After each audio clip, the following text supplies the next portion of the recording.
This is part 3 of Introduction to the Field of Communication. What are we doing today? We're going to do two primary things in this screencast. The first is we're going to really quickly look at 3 models of communication, and the models connect back with the 7-part model that we went out over in part 1. But really, the models look at how communication moves from point A to point B. And then the second and most important part of this screencast will be looking at the principles of communication. And there's actually 15 of them that I plan to talk about. So I'm going to move fast. I'm going to try to get through this as quickly as I can. You're seeing some of the principles come up on the screen. Choices, self-awareness, power, coordination, episode, adjustment, packages, complicated, content relationship, symmetrical, complementary, story, mystery, afterlife, and then the last one there, inevitable, irreversible, and unrepeatable. I'm going to talk about all 15 of those. Last 2 tips.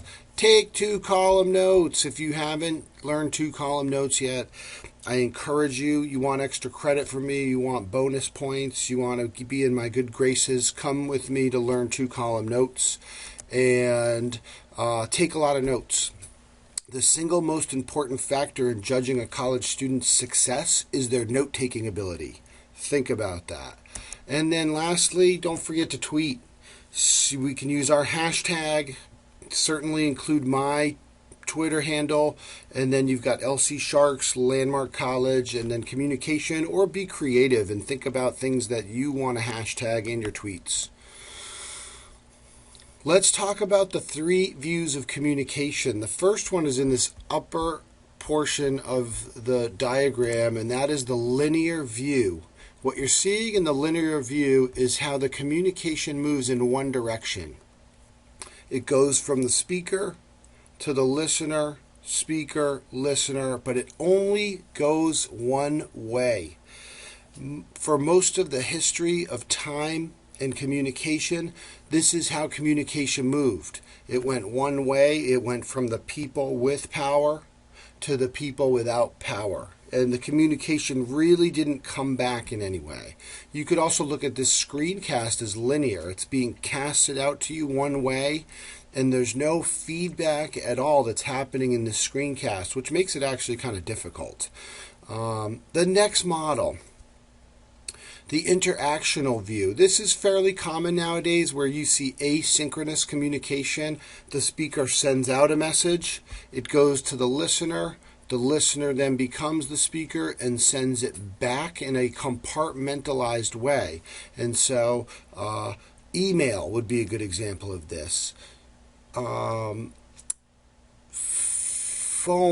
Telephone would be a good example of this, where we're really one at a time, speaks, listens, and then returns that as well. And then the last model is what we see most commonly in today, and what social constructionists believe is the most important model, which is the transactional view. That means that you can see that simultaneously we are the speaker and we are the listener, and we are creating communication in this circular way. And so the transactional view you could see as a classroom discussion, where people are, not everybody's speaking at once, but everybody should be listening, and everybody is involved in creating this communication that's happening.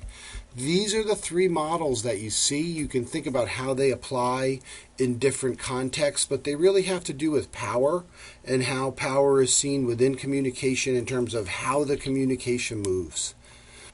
Let's move on to the principles of communication.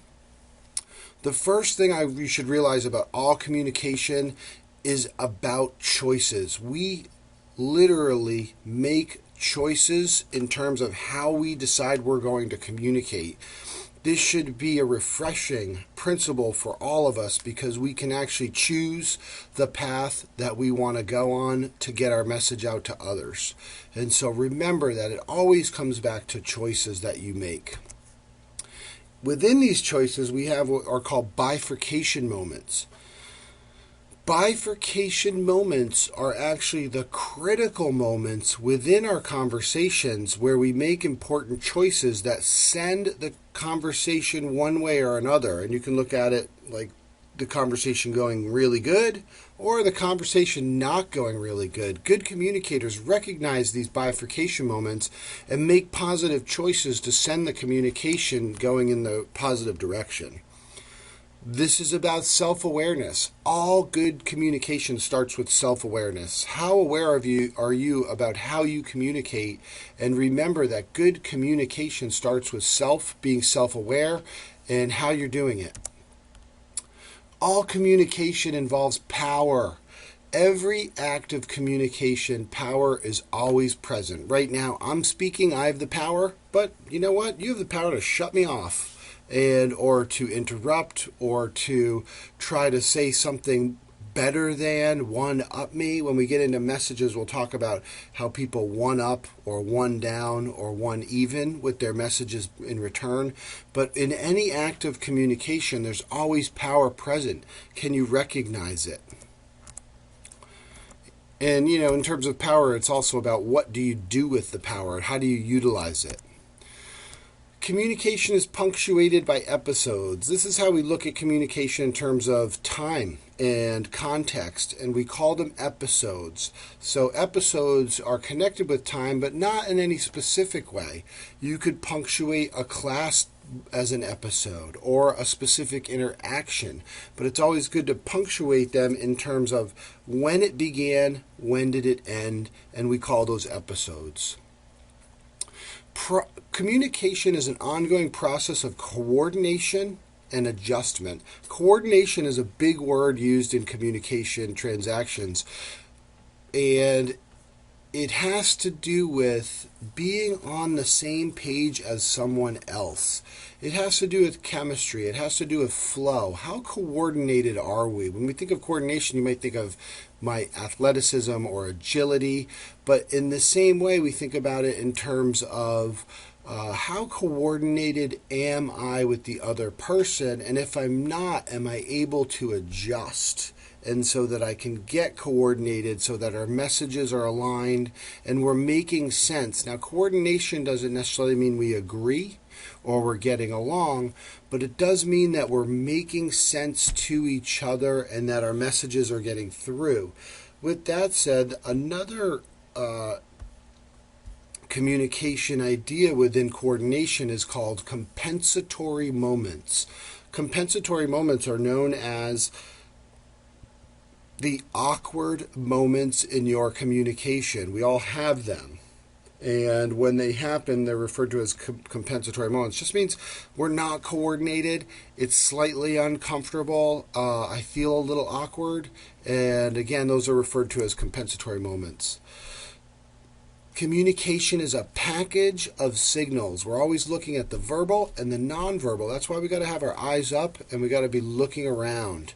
And so we're always looking for body and voice, and also other nonverbal signals that are out there. The next principle of communication is symmetrical and complementary transactions. Symmetrical means that we mirror each other's behavior, that we look like each other in our communication, that we're kind of doing the same things. Maybe we talk the same way, use the same words, use the same principles when we communicate. We're really symmetrical means we're the same on both sides. The opposite of that would be complementary, where we're really actually the opposite. We're doing different things to complement each other and to move our communication forward. A good example of complementary is my wife and I are very complementary to each other. She likes to pay bills. I don't like to pay bills. She likes to do the shopping. I don't like to do the shopping. I like to do housework, cleaning, and organizing. She does not like to do that. So our differences are very maximized, and in turn, this makes for successful communication. Moving on.